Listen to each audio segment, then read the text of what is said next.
On Casually FC, welcome to the Chelsea match reaction to Chelsea 3, Luton Town 0. Quick summary of the game. As usual, guys, we have in the 17th minute, or actually start off, same formation as West Ham and Liverpool, which was a little shocking. We still got to see Enzo, not Enzo, I'm sorry. We still got to see Chilwell in the left wing. We had a debut start for Caicedo in the midfield, who had a decent performance. We'll talk about performances of individual players shortly. But 17 minutes into the game, Raheem Sterling with a brilliant goal. Brilliant, fantastic goal from Raheem Sterling to open up the scoreboard. And then the rest of the first half becomes pretty flat. Nothing really happening, not much. Chilwell missing. Was it the first half where he missed like that breakaway with the keeper because he passes second half? Okay, yeah. So we go into the second half. Chilwell missing such a clear opportunity to score. I understand not being selfish, but man, there's points where it's stupid to not be selfish, and that was one of them. And he misses a clear-cut opportunity to put us 2-0 ahead. But then we have Raheem Sterling back once again, and Malo Gusto, who made a brilliant performance today, really is going to be giving Reece James a run for his money this season, I believe. Comes in, puts a cross into Raheem Sterling at the feet. Sterling right into the back of the net, 2-0, and then of course, as we all wanted, 75th minute, absolutely world-class vision and pass from Enzo Fernandez to Sterling on the right wing. Sterling, one touch, one pass, crosses it across. And I'm so used to Chelsea of old where you get those crosses from Reece, you get those crosses from Sterling, there's no one in the box. No, today we had a striker and his name was Nicholas Jackson, and he also had a brilliant performance despite, not getting more goals, but he gets on himself on the scoreboard, makes his first goal for Chelsea in the blue, and we have it right there, ladies and gents, 3-0 Chelsea. Really good performance, definitely something we needed in comparison to the last game. But before I go to my brilliant panel of Ahmed, Winter Surfer, Oliver, and Chris, guys, as usual, be sure to smash up the like buttons. Be sure to subscribe. We're on our way to 3K subscribers, so please help us get there.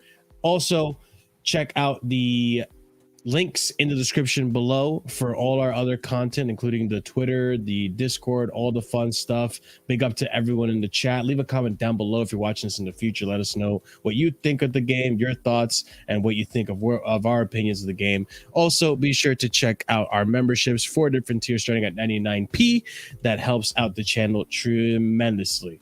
But that being said, ladies and gents of the panel, let me know your thoughts on the game. I think Ahmed. so I think for me, when it comes down to it, I think Sterling obviously had a great performance. Let's not take away from him. He didn't have a great pre-season performance, such as myself. I wasn't a big fan of him. I was thinking maybe it was over for him, but I think especially the last 3 games, he's really proven that he's starting to really get back into his best. I want to give a big shout out to him personally. I think Malo Gusto, I'm really happy with what we saw in Malo Gusto, particularly in the second half, because I feel like Poch has kind of made a bit more conservative. He's while Chilwell is the one, and Levi will go a bit more ahead in attack. He's been a bit more, conservative going forward. Not been putting in those crosses that I would have liked to have seen him do, which I've seen him do at Lyon as well. So it's great to see him put in that cross that gave Sterling that assist. And also the pass for the first one for Sterling individual brilliance. So I want to give a shout out to him. Pick up to Jackson. I know obviously in the first half, he had 1 or 2 moments. Wasn't so, but again, this comes down to the fact, and I'm pretty sure everyone on the panel will agree with me. He's developing, still young, still quite a bit raw in the striker role at the end of the day. But very happy that he got his first goal. It was much needed, particularly for such a young guy to himself. Is a good confidence booster to be able to score against a team like Luton. I think Caicedo had a good solid performance. That's what we need from him. As long as he can provide that week in, week out, that good solid performance, I'm happy with him. Gallagher same. Enzo, always brilliant in my eyes. That pass that he did for the third goal was like something that I would probably do at FIFA. You know what I mean? A nice little cheeky up the ball and cross it in and out of sense. Learn from me at FIFA. But honestly, defenders as well. Defending wise, I think barring the little nutmeg that Levi Cole got, he had a good solid performance. Same with Silva. Probably say the same about the Swansea. But I can't lie to you guys. Like in the first half, and I think in past second half, it was very hard for us to get out of our box. It took quite one or two or three or more passes than it should have to get out of our half, in my opinion. And the thing of the formation for me, I understand the reason for the formation, but for me, man, this left wing Chilwell situation, it has to end, man, because it's a dud right now, in my opinion. Chilwell playing left wing, it's just not working for me at all personally, and I don't know if it's the formation or if it's stuff like that, but it's very hard for us to get out of our side of the half, in my opinion. I don't know if anyone else agrees with me on that point. I mean, I did notice that throughout most of the game, we were coming in from the right. It almost seemed like the Chilwell side of the pitch was not working. And even when Chilwell did have the ball today, I feel like he wasn't doing much with it. I just think when it comes down to it, the formation is not working, in my opinion. That's what it just comes down to. Yes, we created chances.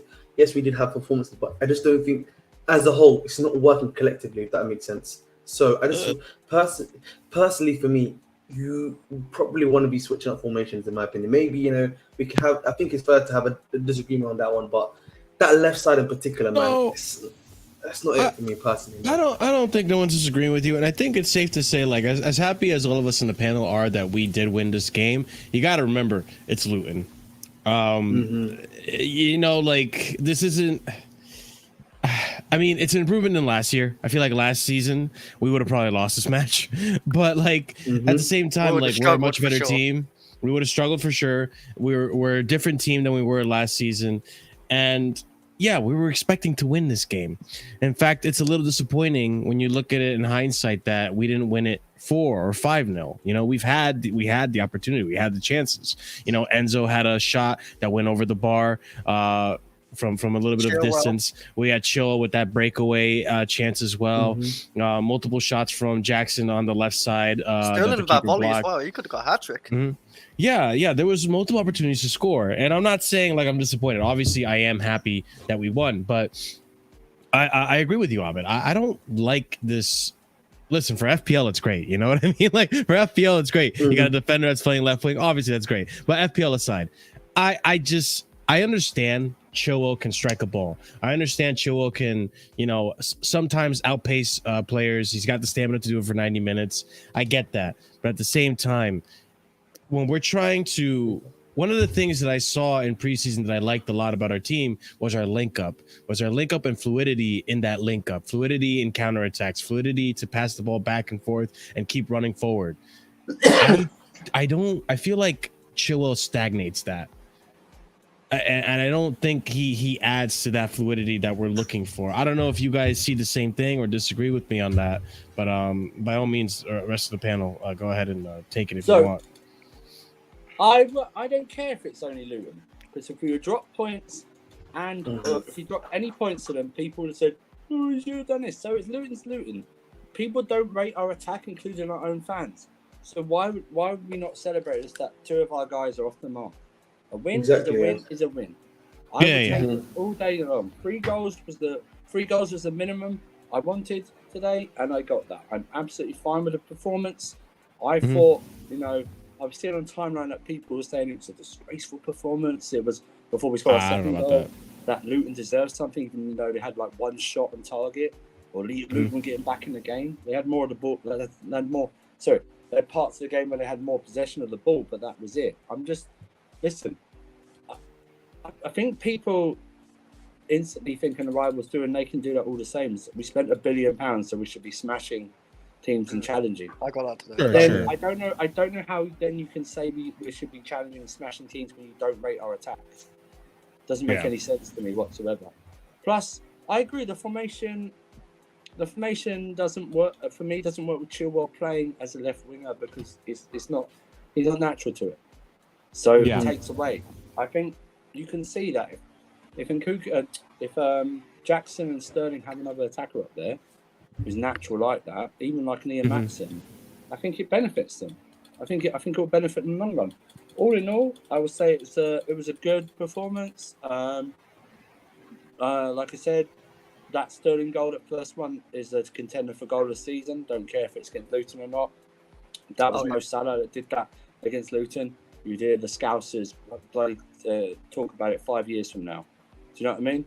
So I should be up there. He's been sensational. All of you can hold that, including Ahmed, who said we should sell him in the summer. Marshall. You can all hold that. Marshall Okay. as well. Hold on. No, I I'm didn't not say doing- to no, sell no, no, him. I'm not doing But go that. ahead. I'll defend myself after. DMs. Yeah, exactly. Yeah, we'll expose him, Chris. Don't worry, we got these guys. Do you know what I mean? I'll just say this. He's going off to Saudi, Chris. I would just say this. Enzo Fernandez is going to be a great footballer, but what's going to go against him in this stat obsessed fandom is that he won't get enough GNA. Goals. But He Andrew, won't can I get ask enough you goals, something? and I doubt he'll get a load of assists either. I think someone said it before. He's the guy that does the pass before the assist, He's a pre-assister. He's a pre-assister. like he did with Sterling. Just make that a stat already. Jesus Christ. There is a stat pre-assist. It's called a key. It's called a key pass, no? Key I just want to say passes, as well. I pre-assists, just and all want that to say stuff. as well. Apart from that bit in the first time, like I said, I slipped over the ball. You can tell his influence already on the team, on Enzo as well, because it wasn't Gallagher who was furthest forward; it was Enzo who was furthest forward in the midfield today. And you can tell that. I just think we need that extra attacker on the left, and it would make such a difference to this team. It really would. But apart from that, I thought everyone did a very good job today. Even Chilwell, to a certain extent, it wasn't bad as the people are making him out to be. Apart from that, why didn't he shoot? I have no idea what's going on. My God, Oh my God, he was in front of goal. Yeah, exactly. Just shoot. Oh my God. And the thing is, he loves to shoot. Would have gone in. He loves to shoot. I was going to say, I could not believe that, because if there's anything that Chilwell should be fully confident in, it should be his ball striking, and he tried to pass it. I mean, this just goes to show, like, you can't look too much into games like this. As much as we did score 3 goals, this team there's still elements where we are goal shy. So as soon as we iron those elements out, then we'll be on the right path. But we're not there yet, and things like that prove it. You also have Jackson at times in the game that he wasn't being selfish enough. Sometimes you just got to pull the trigger and see what happens. I will say though, like to get the benefit of the doubt to Chilwell, I'm sure they're gonna go over that on the tapes, right? And he's not. I think he's never gonna do that again. I mean, he already again. I don't know if you've seen it, Marshall, but he already did like a bit of a wink and a nudge on Instagram. He was like, shooting practice tomorrow. Chilwell 2021 before that injury he shoots. Yeah. It's just any day, yeah. I couldn't believe it. I'm gonna see if I can find it. I was gonna say that Sterling goal, that was like Hazard-esque, like taking on players. Oh, yeah. Like, look how like 3 of them are really close to him. He just takes them all over, and then the guy in front, and then he puts it in. That's Hazard-esque. Chris, is when I do. If Salah had scored that this weekend, everyone would be going on about it like it's world class, right? Everyone would be going on about it. Still going on about it, like right. It was an excellent. Yeah. I haven't seen that Sterling for a couple of years. Do that. Yeah, it's like the last time he did a dribble like that and scored. Even from Man City, I can't remember the last time. Taking on that many players in that tight space, is kind of rare.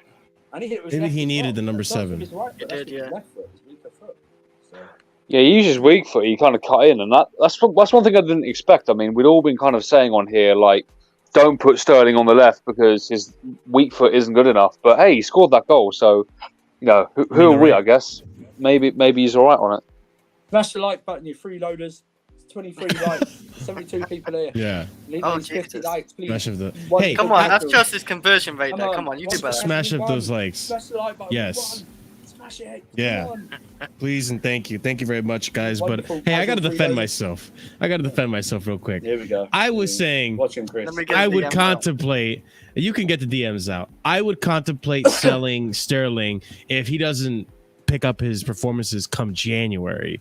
Ahmed was the one freaking out, saying sell him right now to Saudi and all this. Is that right? Is that right? Is that correct? Oh, I don't care. I throw Ahmed under the bus any day. Oh my god, he threw him under the bus. Oh my god. Listen, you can throw me under the bus. I'm happy to admit I was wrong. So Yeah, he was. I don't want to wait. See, that's why I respect it though, because Ahmed takes accountability. But That's this how is you know he's why- not from the West. But this is why I am actually glad, like, owners and all that don't listen to, like, the average fan, because, like, most fans were actually saying get rid of Sterling because he was having a poor preseason, but I don't really judge players too Listen, hard. at the end of the day, pre-season. guys, still, this is only 3 games, you know what I'm saying? Oh yeah, Let's that's chill out, also lads, you know what I'm saying? you know Hang on a minute, I'm not trying to get too gassed up. Hang on a minute. I'm gonna maintain Hang myself. on. In pre-season, you ready to selling him after one half of pre-season. So don't give me this. Yeah, actually, three-game Ahmed, Don't come give me on, this bro. three-game nonsense, yeah? It's 3 games, but 3 games of I'm glad preseason, said you were that. ready I to would've sell him said off. that. It was Dude, so quick to sell him off, Wait! It didn't even take 3 games of preseason. It took the 1 game against Wrexham for him to go like, I don't know, Sterling, we gotta sell him. It took one half of pre-season. One half of pre-season. Hey, come on, Ahmed. Shameless here. This is But why no, we gotta give him a like chance. I say, yeah, of course, obviously give him a chance. But the reason I brought up that the fact that it's Luton, though, it's because, like, you know, like I want to see this kind of performance from Sterling. Like, obviously, we saw it a little bit of it against West Ham, which is good. I think West Ham is a strong side. Liverpool as well. I want to see it. You know, when we go up against United or Man City. What was our performances against the rubbish sides last season like? It was really bad. It was really bad. Exactly. So let's just take the win. Yeah, I am taking the win. I am taking the win. You know. Let's take it, yeah. But I gotta say, like, I expected to win this. With this team, I expected to win it. I think this is the key thing, really. You know, you've got to find a balancing act. You know, because yes, obviously it's better than last season, and we've got to take progress in that. But also, you know, we need to keep our standards high. So it's about finding a balance. I'd say this game is just purely a confidence builder. It's a good base to build on because you could argue that the Liverpool game wasn't the best start, and the West Ham game, especially that second half, certainly nothing to write home about. So it's just a good start to build on. You know, if you want to say our season starts now, then fair enough. Let's hope to build on it for the next game. So here's the thing, though, like Shaq, listen, that's one of the things that frustrates me the most about Sterling is how often he'll lose the ball. But if you can balance that out with dribbles like he did today and the amount of times that he was just driving the defense nuts, I'm all for it. He was involved. He was letting go of the ball. Wait, okay, I don't know. Anyways, he was letting go of the ball. Like he was linking up with the play, because that's the thing that was annoying me about the preseason.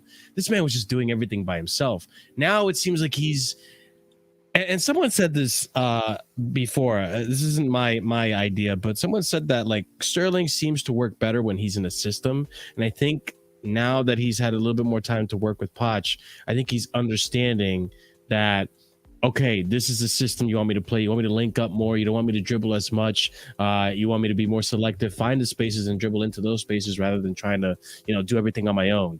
I think that's what's been helping Sterling, because it's not only this game. We saw bits of it in West Ham, and we saw bits of it also in Liverpool. So I think maybe it's just Sterling adapting to the formation and really, you know, getting used to what the tactic is. But over here I have right here some stats, because that's the other thing too that Oliver had mentioned. It's good for us to get some confidence going, and especially for this man who is our striker to get some confidence going. So Nicholas Jackson's game by numbers versus Luton: 46 touches, very involved compared to previous strikers and whatnot. So very involved, 46 touches, 19 passes completed, 9 touches in the opponent's box, 5 shots, 5 times he won possessions, which is another standout of his that I like, is he's able to beat defenders and gain possessions in very dangerous areas. 3 shots on target, 2 take-ons completed, 2 chances created, 1 goal, an XG of 0.71. So this guy had a fantastic game, and I think he's been having fantastic games. He's just been unlucky to not score. And I'll go ahead and put the goal on screen momentarily. But anyone have any thoughts on Jackson today? Mm-hmm. Yeah, Ahmed, your channel is in the link in the description. Oh, I didn't know. My bad. I was putting that. It's been there for months now. We put it in there. My bad. Oh, geez. My bad, guys. No, My bad. you boys. should go subscribe to that channel anyway. Listen, Jackson is. I thought Jackson actually scored the more difficult chance he had tonight. If I'm being honest with you. First half was a mixed bag. I thought the whole night I thought his passing was 50-50. Some good passes, some sloppy passes. But you know, all in all, he I don't like to do this. Oh my God! Remember when Liverpool fans called Darwin Núñez chaotic? You like the chaos, but I think this guy's better at doing what he does. I think he brings more people in. He's a better passer.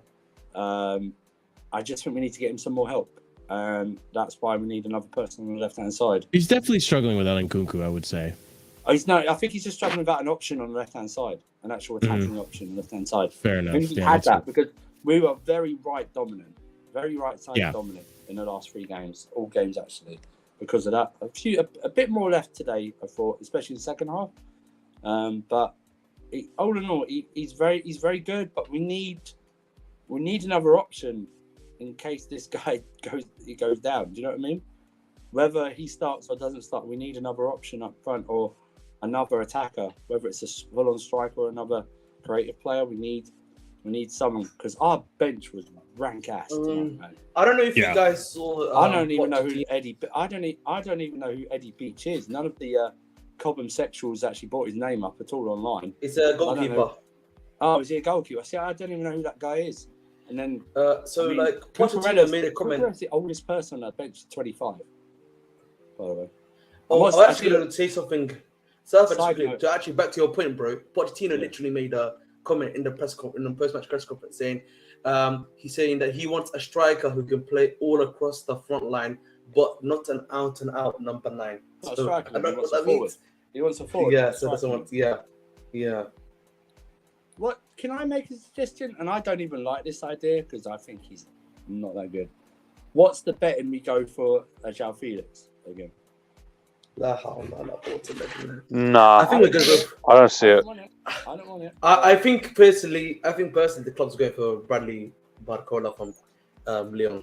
I think because he can play pretty much everywhere across the line, and the fact that the club inquired about him and everything just makes me believe that he's the one that the club are going to go after. But and plus the fact the club have links with Lyon anyway, so I think he's done. That's why, because could have actually worked in the camp and the right wing role. So that's why I was like, if they don't go after him, the only guy they can go after that very versatile was him. Because the other guy I've been hearing about, Pedro Gonçalves, mainly is only cam. It doesn't work anywhere else.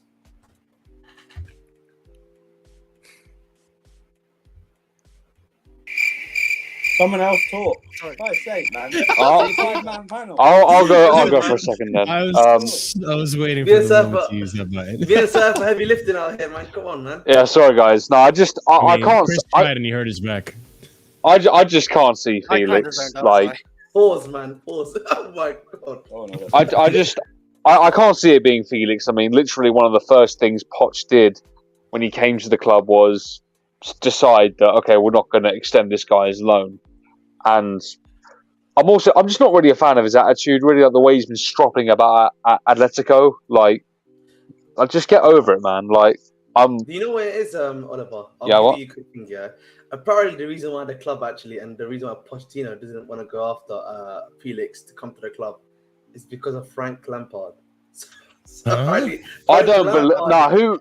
No, that's legit. No, it's actually legit, guys. Who said that? Because I saw some no name say that, and I'm like, okay, really? No, that's not name. That's actually Pies. It's actually Pies. Like, yes, source in the club. Apparently, Frank Lampard gave a full report on every single player to what's it called, Pochettino, and that's the reason why Felix is not happening. It's because he gave that report and basically said Felix is not the one. So that's why Pochettino did not go. Well, I'm not too sure if Felix is the one though. Like, it's like another 20 million on loan, right? Like, that's just not worth it for me. Like, that's that's 2 seasons. But the club were willing to do that. Unironically, I think the club were willing to do that. Yeah, but it would break up the structure now. I'll tell you this though. So I actually saw a lot of the reaction to that on social media, and a lot of people were going at Lampard for that. No, I'm not going to go at Lampard because I know he's a terrible manager. I'm going to blame Poch for buying anything that this guy says. And by the way, I don't want Felix, but the fact that he listened to Lampard that's on you, bro. I'm not blaming Frank for that because I know he's terrible. That's on Poch. But I mean, like he should be catching the smoke for that. As much as we tactically don't align with Lampard and his idea of football, he was right when it came to talking about the player fitness. He was right about a few things last season when it came to how. But we could see that with our own eyes left. watching on the TV. You don't have to listen to Frank Lampard to know that our players weren't fit last season. We could see it with our own eyes, but for how long were we questioning why after the second half we were all like, why does this team turn off in the second half? No one came out here and said, oh, they're just not fit. It wasn't until Lampard said it was like, oh, you know what, that makes sense. And that's actually shocking to hear. You would think that these players, the professional football players, are fit. And then you hear the news from The Athletic and all these other sources saying that players would skip gym sessions and half-ass their training session. And then you learn the whole bloated squad, not enough to have player 11v11s. Some players were basically not training as well because there's so many players. Like, there was a lot of issues. We even knew from before Lampard when Graham Potter was giving him 3 days off in a week. Like, this was never news to us. And to be honest, I don't mind Poch listening to Lampard when it comes to a fitness report. But when you're talking about talent ID and like this is the guy, this isn't the guy, then that's where I have questions. But it is what it is. I don't really want Felix, so it's not my hill to die on. I'm just a bit skeptical of the fact that Poch is even listening to Frank. I mean, even with the whole Felix thing, like I think we're at this point with Chelsea now that we've established such a like structured way of doing the salary that I feel like a Felix coming in would bring such a huge imbalance to that. And I just don't see it happening. I really don't. And we haven't heard any links whatsoever. Like, ever since he's left, ever since it's been dismissed, Ornstein, Fabrizio, Matt Law, no one's talking about this guy. So I just don't see it happening. And also, the idea that we want someone that can play across the front line.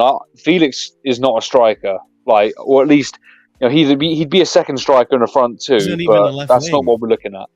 That was part of the issue that he was struggling with at Atletico Madrid. He was just being put into that left wing position when he prefers to play as that 10. The thing, I think he can play that left wing quite well. He is a good dribbler. I did rate that aspect of him when he was here, but as someone that can play across the front three, I don't see him down the middle unless it is, or down the middle in the centre forward kind of sense. He is a number 10 if you're playing him centrally. Now, with what Ahmed was saying with Barcola, right?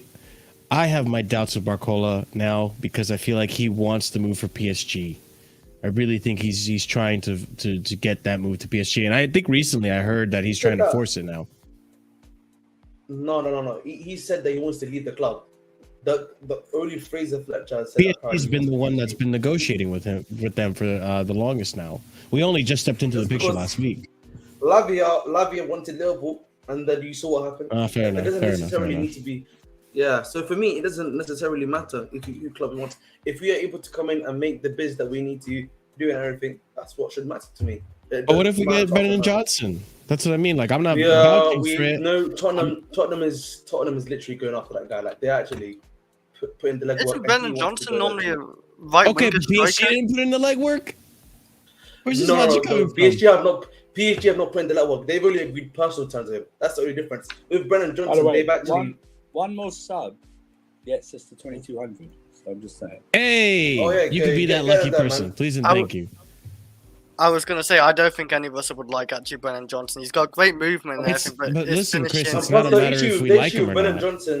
The issue with Brennan Johnson is that he's not versatile enough to play. I think he's not versatile enough to play along the whole line.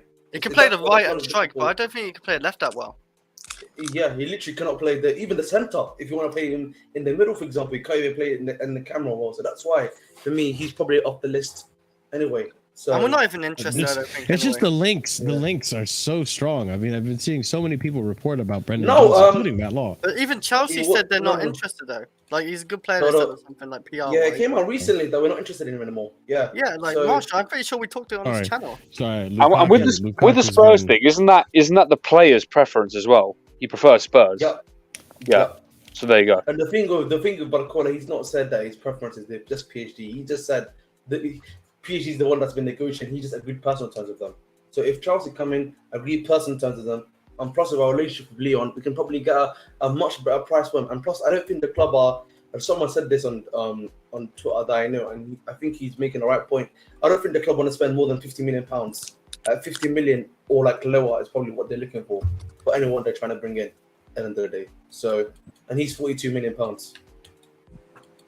Yeah, I mean, and we'll see what happens. I have my doubts that we're gonna go in for anyone before the window closes. I think we're gonna stick with what we have and then reassess come January. That's my feeling. So I could also be wrong.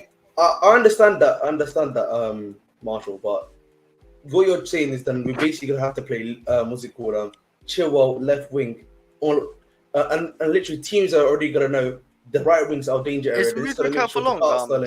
And then no, he's not. Again, like Chris, I think no, I don't think so either. I don't think Pochettino trusts Mudryk enough to be able to start him in the left wing either. I'm pretty sure we can all agree on that as well. So you literally gonna. That's the issue you've got right now. I think what's gonna happen is Poch is gonna be forced to change up his formation at some point. Right now, he's probably confident that this is working. But all it's going to take is 2 losses on the trot against a team that he's supposed to be winning. And all of a sudden, he sees the deficiencies of having Ben Chilwell on the left wing. Maybe he doesn't. And if he doesn't, then I'm questioning Poch. You know, even today I was questioning Poch like with that lineup. I'm like, why are we still trying Chilwell on the left wing? I don't think it's working. And maybe after the transfer window, the conspiracy of Maatsen going on loan and keeping him fit so that he can pass or go on loan, maybe those go away. Maybe we see Maatsen play more. There's a whole lot of factors because here's the thing too. Like we have to. And I'm not saying when I say we, I'm not saying us here on the panel. I'm saying the Chelsea fan base in general. Of course, we have injuries, but they're not permanent injuries. We're not short-staffed. We have players for the positions, but unfortunately, Carney's out for 5 more weeks. James should be coming back in a few more weeks as well. We have, oh my God, Nkunku, who's going to be back in January. We have an international break coming up very soon that's going to give us some time to recoup as well. I know Mudryk is injured, but he's going to be out for just a few days. As much as people don't want to rate Mudryk, the moment he plays a good game, people are going to start touting his name again. Like it's like there's factors here that maybe we don't have to be so hasty about it. And I'm not saying we shouldn't. I do want Barcola, but what happens if we wait till January and another there's a saying, when one opportunity closes, another opens, or when one window closes, another opens. So who knows? Maybe in January we get some more prospects that are more fitting to our system. See the way Poch is talking, he's like actively pushing them to find another attacker. The way he's talking, he wants it now. If you run the risk, even playing once a week, of further injuries picking up, and we have no idea what condition this team's going to be in January to go pick up an Ivan Toney or somewhere else. We need to be in a position where we are in a race for a top place, not the top place, but anywhere from 3rd downwards. 110%, bro. I think he said, "Here we go." So. It'd be hard to break that. Yeah, Kudus is done, bro.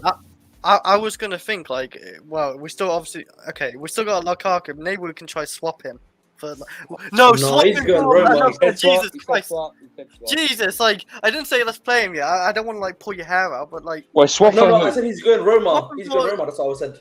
Swap him for any attacker because what's the point of Lukaku sitting on in Chelsea's under 20? The thing is, the other club needs to want him. And he needs to want the other club. You can't simply. It's not American sports. I know. He's not one other club. But okay, surely Lukaku wants to stay in Europe, right? Yeah. Right. And then if he, gets a decent offer Roma or any other club, in Europe, maybe German league, I don't know, yeah. And there's a player they have, we want another attacker they have, we just do a straight swap. And just go with that. When's the last time anyone's done a straight swap? Yeah, I know, but if we don't get rid of him, thinking, Chris. We might have to use him. I'm just saying. No, but I think it's even wishful thinking, if sorry. it isn't wishful, like let's look at Roma because that's the most realistic link right now. Who True. do we want from Roma? Because we were linked to Dybala in the summer, Yeah, and we Dybala's the didn't. closest Do not thing. say Tammy Tammy Abraham. Abraham. Do not say Tammy Abraham. Tammy Abraham has an ACL injury, so Just and say he's it, not good no, enough someone's anyway. gonna say it Uh, in the chat, or Chris is going to Yeah. What's his name? unless Belotti or no, not even. Let's not do Belotti. Lotti's 30. I just Belotti just gone to another Roma club. as like one of the clubs. I don't know. I Belotti's just going looked to a a bunch. club. He was Yeah. on ODU. So unless you're saying Pellegrini, who's the camp player that plays for as a camp Not player, gonna then happen. there's literally no one else. Well, you You would've go gone for that- Dybala, even that's right? You know who I would love us to actually get is either Bala. go to AC Milan, give them money for Leao, and they can have Lukaku. But I know it's unrealistic. They don't want They'd want 100 Lukaku. million plus and Lukaku. I know it's hard to move Lukaku at this point. Like it's very hard. We're just gonna have to keep. And the thing with Leao is that like Mudryk was the alternative to Leao. The ownership have put their faith in Mudryk. So as much as we may not rate him, that's the way it is. And then the reality of the situation is whether we like it or not, right? When it comes to this left wing situation, you also have to take into consideration like squad planning. They know Nkuku's coming back. They know Chukwuemeka's coming back. They need someone here where he needs to come back. He can be as versatile as possible and come into the thing. That's why for me, and I've said Balcona is probably the only one right now in the market who can do all of those positions and come on everyone. Because remember, Madueke is injury prone. Mudryk is not ready yet, so he can always play on the left wing. Essentially, he's got the left wing spot to himself. You've got Sterling, who's already playing quite well on the right wing. For the cam position, you can always play him there if we need to. But again, if Nkuku comes back, you don't need him there. But then you've got Jackson. You can at least have a backup to Jackson in him. That was odd. Madueke didn't come on tonight. No, he's coming on for. I think the reason why he's not coming on is for AFC Wimbledon. I think he wants him to play a full 90 minutes. Just to get like 10 minutes. I thought it would have came on like 80 minutes. To Yeah. be fair though, I don't know if you remember. Do you think remember? I think it was Jez that was saying that he didn't rate him at Tottenham. So maybe he never. He might be right.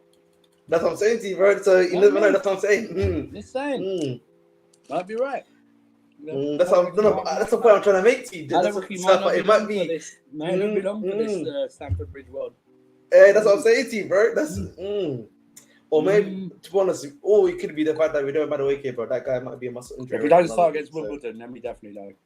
And yeah, exactly. If he's on the bench against Wimbledon, then we definitely know. Is that a cup game, by the way? It is. Yeah. Yeah. Okay, I thought so. Yeah, he Carabao should Cup. definitely- It's on Wednesday 30th. Is it Wednesday? Okay.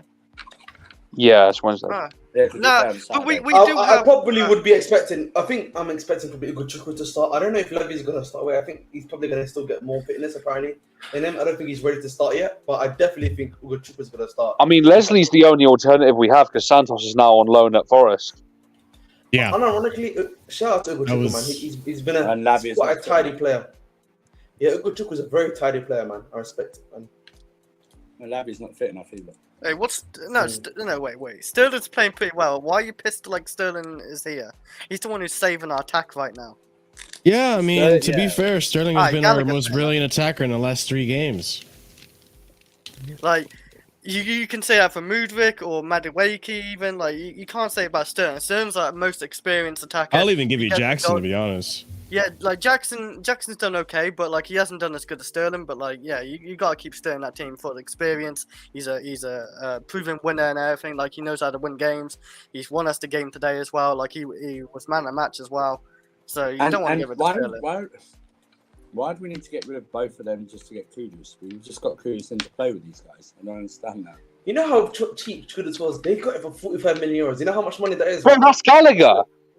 That's 38 Gallagher. million. That's just selling Gallagher. That's all you need to do. You don't need to get rid of both of them. But, okay. So that's not even Gallagher money. That's Chalobah money. You could sell Chalobah for that price. Yeah, Chalobah. And they're insisting on selling Chalobah. Well, if we were serious, yeah. But let me ask you guys something. Like, based off of today's game as well. I mean, are you guys really like stressing that much to sell Gallagher? No. We're not talking about selling. I'm just saying, like, for me, I don't mind having Gallagher. You know my thoughts. I wouldn't mind him having him on the bench. Once we have our full midfield strength midfield back, Gallagher probably is on the bench. Him coming on for 30 minutes, doing a job, because like I feel like something that I think Pochettino has done a good job with him. He's trying to get him a bit more spatially aware of his surroundings. That's why he's intercepting the ball a lot more better compared to when he was with under what's his name, Potter, essentially, when he was doing that sort of thing as well. So honestly, man, props to Poch for like seeing that, you know. So I don't mind him having on the bench. What did you say? I said it on the terrace earlier. Gallagher's good. Listen to instruction.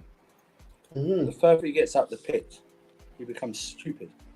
Right? Exactly. Yeah. Footballing, He had some bad decisions today. I'll admit that. Yeah. If you just tell him, don't need you to score, don't need you to assist, just need you to tackle properly and pass the ball. Whatever. That's fine.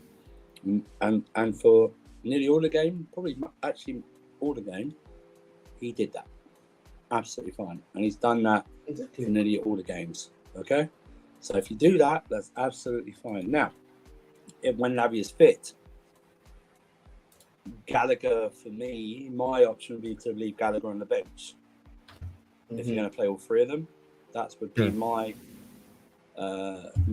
option to do. But I can't fault him how he started the season. So listen, go ahead, Tura. I'll say this, and this is gonna be obviously some of you guys are gonna twist this into another way of phrasing it. You're gonna take my words out of context, but Gallagher right now, as I see him this season, not last season. Last season he was a hindrance. This season, I think he's putting in a shift, and he's reminding me a lot of how we use John Obi Mikel. As like a player that comes in, puts in a shift. And listen, Ahmed's one of those people that I just said, like, before I even said the sentence, he's going to take what I say out of context. That's because you put him in the same sentence, Marshall. That's why. Yeah. Listen, let's compare him to. I understand what you're saying. I am not comparing. I am not saying. No. I understand what you're saying, bro. But let's not just use Legends' name. You know what I'm saying? Let's just leave Legends out of it. That's all I'm saying. But I'm just saying. Like, he has a similar squad role. Man, revisionist history. No, I refuse to say any ICP product for these legends. That's it. You know what I'm saying? So, hey, that's for me. That's my opinion. You know what I'm saying? We will have but you guys get what I'm saying, right? Like, if he keeps up like this for the rest of the season, right? Where like I get it. He's not perfect. We saw today there were some moments where it's like, what the hell are you doing, Gallagher? Like the clownish moments have been less and less. And the interceptions, the tackles, like they've been improving. So Podge is actually getting something out of this guy, which I didn't expect to happen. You know, I'm pleasantly surprised, and I'm not in a rush to really get rid of him. And if anything, I almost want to keep him. Real quick, I almost want to keep him for the rest of the season, so that next season, hey, 80 million price tag, because this guy's good, right? Like that's what I'm thinking. Bloody hell! Or even January. What? Let's chill out there. Listen, if Gallagher keeps going and improves, you know what I would say? That price tag might go up. I'm just saying. The impartial blue said C-Tech Ramirez, and I can see the Ramirez section of like where he used to be used to come and go in crunching tackles and like be a very good interceptor. I can see that one actually a bit more if you were to actually compare. I'm just compared to him, but at the end of the day, I'm very happy with Gallagher. You know me, man. I was the Gallagher stand here, guys. Am I wrong? Am I wrong to think that there are clubs that were willing to pay this much for the player, 45 to 50 mil? Probably not 40 to 40, 45, 40 to 45. Definitely not 80 like you said. Well, no, I'm just saying maybe by the end of the season, if he keeps up like this, if he keeps impressing like this, maybe by the end of the season next summer, then we're looking at like, oh, maybe we can push for 70, 80. The thing is, though, Gallagher would have to be a starter to command that kind of fee. But that's the thing, though. See, no. I know what this is, Marshall, and I'm not blaming you for this. It's that we have such a low bar for Gallagher, right? Now, when he successfully doesn't make a mistake in a game, which he hasn't done, it seems like he oh my God! It's like, you know, he didn't fall down like. When you have a kill or something, they didn't fall down, or you know, they drew within the lines or something. Fair enough, Mason. Like, no, and I agree. He's done very well for him. But because we have such a low opinion of his football ability, of last season. Mm-hmm. I'm thinking of moving him in a 10 position is just the worst decision. Yeah. That when we don't, oh my God, Gallagher, when we're not doing that like 15 times during a game, we're actually Kind of where my logic is going. Yeah, I get what you're saying. I just think listen, whoa. Let's Slow just go. down. Let's just. It's like for me, Gallagher's like a referee. If I don't remember, if I don't know that he's done anything wrong, then I'm fine with it, like that.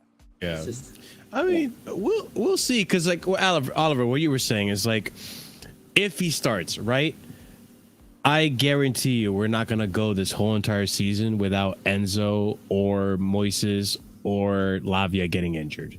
That's true. Guarantee it. And now that we got rid of Santos, which I didn't expect, by the way, boys. We'll talk about that more Monday, which is when we're gonna have the Casually FC show. By the way, Casually Enzo Chelsea show. We will miss Enzo this season through suspension. Yeah. Also, wait, no. Okay, yeah, never mind. I was thinking AFCON for some reason was going to affect our midfield. It doesn't. It affects the Jackson. No, it affects Jackson. And, I think he's only missed like 2 games or something. Yeah.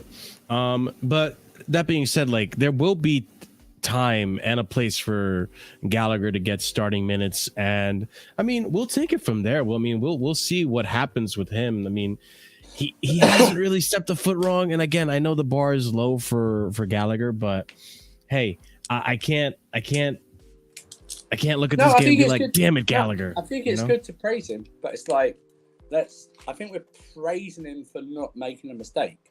Yeah, you know what I mean? I did want to bring up some stats from that midfield, by the way, since we were on the topic. Moises Caicedo today made his premiere, and he looked a lot better. Yeah, in the beginning, it was a little bit of a, fumbled a little bit. I'm sure there's a clip that's going to make a fail comp from the beginning of today's game where he tripped over himself or something like that. I don't remember what happened, but let's just look at these stats real quick. Moises Caicedo today, 72 touches, 58 out of 60 passes completed.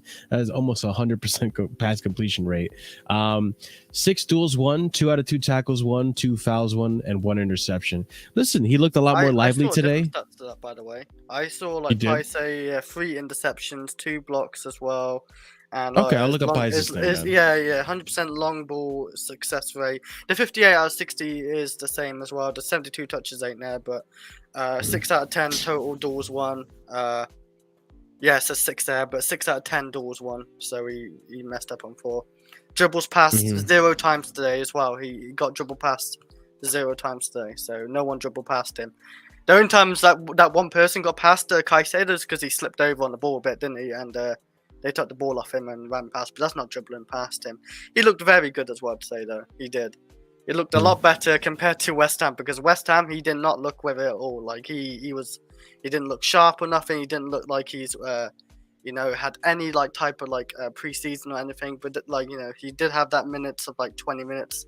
Today he looked a lot better, and it's Luton City, so Luton ain't that good, luckily. Yeah, I was going to say you can't get much worse than West Ham, to be completely fair. But look, he still does look a bit rusty, and it's understandable. We've just gone over the context. He had to warm up into the game for sure. Yeah, he did, but no, he definitely grew into it. I saw a lot less. Like in the beginning, it was a lot of like backwards and sideways. I saw a lot more progression as the game went on. So it's just good. Obviously the West Ham game hasn't gotten to him too much, and the obvious like honing in on him from all the rivals. So it's just good signs. He seems to have a good mentality, a good attitude. So. Long may it continue. Hopefully he improves on that. And I felt like as a result of him being better in that midfield, I think it gave Enzo a lot more liberties and a lot more freedoms to be more creative. I'll pull up Enzo's stats in just a minute, but anyone else that want to touch on the Caicedo's performance today? It's just a sort of performance. I think it's evident that when you have someone there who does the role, who naturally does the role, the other players are more confident in. The defence wasn't that far off. They didn't back off like they had done the last couple of games. They moved up a bit.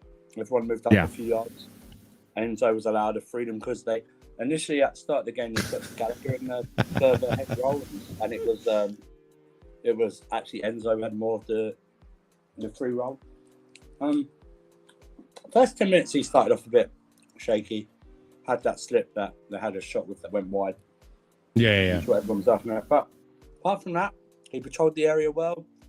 A good few tackles. I think it was one in the second half, or where he looked like the ball was getting away from him, and he sort of like wrapped his legs around the player and the ball at the same time, like sort of like Marshalldbdx, you know, like that. Gave the ball who needs the ball to. He stopped any counter attacks. Yeah, it was a good response to the horrible 15 minutes he had at West Ham. So I can't wait for him and Lavia to start together, and then Enzo doesn't have to defend. Yeah, and on the topic of Lavia too, like Lavia is still a ways away. I'm sure maybe our next game is Wednesday, right? That's the next game that's coming up. They won with a game. He might be on the bench against Forest, but if not, then you'll. That's what I'm saying. Off the international break. He's going off the international break alongside Buddy and Show. I'll be honest. Yeah, I think it's an outside chance of Forest, but I wouldn't put my money on it. Oh, international break is coming up real quick. Oh break my is god! After next weekend's games. Yeah. Dang, that stinks. We only got four Premier League games. But yeah, I mean, I think Mason, this is a result of having a good six. Like you low key don't see them, and Enzo is the one that was the standout because the midfield was just Enzo doing what he does best. But then here we got Enzo's stats for today: 78 touches, 59 passes completed, 23 passes in the final third, which is pretty good amount. 7 times 1 possession, 4 shots, 2 chances created, 1 out of 8 duels won. Not the best stat there. 26 XG. The fucking Jules getting a fucking stat. I fucking hate that. You know, it's like you challenged him, slapped him in the face, and changed the Jules. Meet me at noon, so I can change him to noon. I will say, before we get to the Malagusta stats, like, you know, where is this? It's right here. This pass from Enzo is absolutely brilliant. Just one of the many times we're going to see this type of pass from Enzo to Sterling for the goal that Jackson scored, and we have it right there. Absolutely brilliant. Already knows where Sterling is going to be. Yeah, already knew where Sterling was, and he just gives the ball away. Sorry. And Sterling without hesitation already knows, like, and this is what I like about Sterling. When Sterling isn't being selfish, when Sterling isn't trying to dribble past everyone, and he's trying to play with the rest of the team, this is the Sterling you get. And Sterling crosses it into the box, and boom, you have, and mind you, it did deflect a little bit, so maybe we got a little lucky on that. But hey, at the end of the day, it's a cross. You know what difference is last season? I don't think that there's someone in the box. And B, I don't think Sterling crosses that like last season because there's no one in there or no one that he thinks will be in there. Yeah. Last season, how many times do we see? Last season, how many times do we see that cross and it just goes to the other side of the pitch? That's what I mean. Like what I'm saying is like no way he does it first time either because that's first time. I reckon last season he takes a touch and waits and then maybe doesn't even cross it and loses the ball. Last season it either goes too far across or it hits the first man. Just doesn't make it to the right area at all. Yeah. But it's such a brilliant pass from Enzo. Like, he's going to be such a great player for this team. I said it before. I think Enzo will go down as being an underappreciated player because he won't have the DNA to back him. I hate that. A bit like Kovacic, right? I know. I hate it as well. But what I'm saying, in an era where everything is stats dominated, Enzo won't be appreciated. Because I tell you right now, and I'm not even comparing or saying he's like this player. I swear, if Andres Iniesta was playing okay. he would be underrated and not even mentioned because he hardly scored or assisted. Yeah, I thought you were going to say exactly what I said when Enzo came in and replaced the other midfielder that was playing in that position, Jorginho. Yeah. No, I would listen. compare to Kovacic, really. He was underappreciated because he didn't get the numbers. It's close.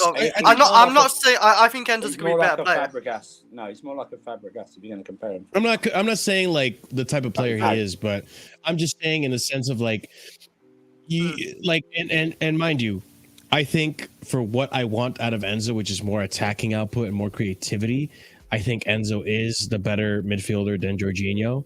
But I think what Chris is saying is correct. Like in the sense of like they do all these good things, Kovacic and Jorginho, but they're underappreciated as a result of not getting enough GA. Yeah. Which is exactly what you're telling. And I feel like we're peachy right now, but I feel like the end of the season we're going to start to hear conversations on Twitter from the Chelsea fans saying this is the same Jorginho conversations. Oh, not enough forward passing, not enough this and that. Like, oh, it loses the ball, whatever argument you want to put up. But I feel like it's the same dilemma. It's a lame dilemma. Mason Mount got 29 GNA. Why can't Enzo do it? He was up as a 10 though, as well. That forward passing thing literally doesn't fly. Like Enzo is like, even if you like, you were talking about stat merchant and all that stuff. Like, even if you look at the stats, Enzo is like one of the most progressive and most forward passing midfielders in the Premier League since he joined. Even when he was playing as a deep lying DM, whatever you want to call it. Yeah, this pass is brilliant, man. I was gonna say, when did like football fans or Chelsea fans forget like a midfielder's job is not to like score an assist, is to win the midfield battle, and obviously then you rely on the attackers to score the goals. Like it's not the midfielder's job to score all the goals and look really good in the GA. It's Frank Lampard, and you know Frank Lampard is one of our greatest players ever. But you know, it has set on. It's not even to do really with Frank Lampard at the moment. It's to do with like a player like Kevin De Bruyne, a player like Bruno Fernandes, players like Jude Bellingham, players like that who will have the DNA to back them up in their arguments for how good a player is. People always go to GNA first without, people go on about Paul Scholes being the greatest midfielder in the Premier League history or something like that. I'd debate that. But if you look at his GNA for like the last maybe even 10 years of his career, it's not that high. It's and he was, what I mean. That's before. I mean, look at players like I said. Look at players like Iniesta, one of the greatest midfielders ever. Yeah. I don't think he had high GNA even in that Barcelona team. Average season, no. Even Modric as well. Modric is not fought for GNA, but yeah, I think it's more of an English team bias as well. Because if Enzo was playing like at Barcelona or Real Madrid or something, no one would be talking about GNA and stuff like that. What's his name? The Dutch midfielder for Barcelona. I forgot his name. It's just top of my head. De Jong. He doesn't get like a lot of goals. You're right. And people do rate him. People do rate him because they don't watch him week in week. Well, if they did watch him week in week, I would still love it because he's a great midfielder. I think it's an English thing. I really do. Like an Premier English League supporting stupidity. team thing. Yeah, it's like, you ain't good enough unless you've got like 10 goals and 10 assists during the season, which is mad. But I just think Enzo might be also a victim of our forward line not converting a lot as well. Yeah. Do you know what I mean? So it might be that as well. That won't help as well with our forward line not converting. But I just think it's... Do you know what? Can I give advice to people? I'm not going to have... Long time no see. I'm not going to have Enzo debates on how good he is. I'm just going to watch him. It's like an Eden Hazard debate for me. And I'm not saying he's like Eden Hazard or even approaching that. But for me, it's just a pointless debate. He's my player. I enjoy watching him. You can piss off. You know what I mean? I'm just saying like that. And I've been enjoying what I'm seeing of Enzo. Like, at the end of the day, it's like what you said. Too dependent on the forward line. Not getting them enough goals and assists. And listen, if the forwards do their job, then we're not talking about Enzo. We're not talking about Jorginho. We're not talking about Kovacic. We're not talking about Caicedo, Lavia. If Nkunku wasn't injured, I think we'd be seeing that if Nkunku gets fit properly, that is such an extra dimension to this team. Do you guys think that because of the Nkunku injury is why we've kind of been leaning towards this Chilwell left wing thing? Well, if you think about it, we're at 2,200 subs, so thank you very much. Thank you. You guys are the best. Appreciate it. Round of applause for you guys. Real quick. Appreciate it. Thank you for 2,200. Go ahead, Andrew. I think there's a number of factors when it comes to Poch. I think because of the squad, because of how the squad is so lopsided in terms of experience, that he will favour experienced players, like a Chilwell, like a Thiago Silva, stuff like that. I thought Thiago Silva was good today, but I think we are playing this formation partly because of Thiago Silva as well. Wants him in that team for his experience. But I think he will favour experienced players like Chilwell, a lot of them. But then I also feel he may not trust players like a Madueke, right? Because if you're thinking about it, if you're not, even if you didn't play Chilwell, you could have played a Maatsen, you could have played a Madueke, you could have played a Sterling over there or something like that. You could have played that extra attacker out there. You know, there's no real, even with our rank ass subs bench, because it was ass today, the subs bench. He still refused. He only brings people on around the 80th minute as well. Did you notice that? Subs are only at 80 minutes. His subs have been very, very weird. I'm not gonna lie. That's one thing I've not been liking about Posh. These late subs have been. But we don't have much of a substitution, do we? Well, it's not even the subs. It's more so like the timing of it. Mind you, it worked out today. I think part of it maybe is because we're playing one game a week. Maybe these guys can play a lot more longer than your average guy who's not playing one game a week essentially. I think you could probably make that argument. But was there that much to really change in the game, if you're being honest? Not this game, but I think the problem they're alluding to is the fact that you've got like the West Ham and the Liverpool game where in both games we were 1-1 looking for that winner.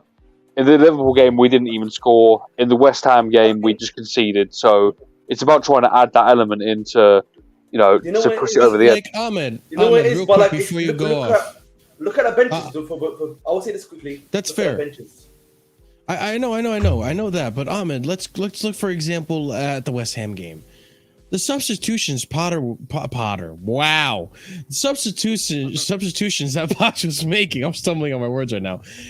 Were very odd. And do you know what formation he was playing when he made those substitutions for the West Ham game? Because I had no idea what formation he started to play. And even today, like he substituted out Jackson for Ugochukwu, which, okay, fine. Like we're winning 3-0, whatever. We want to see Ugochukwu play. It is what it is. But at that point, like, what are we doing? Like, what formation is this? Like, why aren't we trying out Burstow at striker? Why aren't we, like, it was very weird. All right. But the thing, okay, I'll counter this for you. Yeah, you look at our benches. The West Ham game, he was chucking the kitchen sink in it to try to get another goal to draw the game essentially. That's pretty much.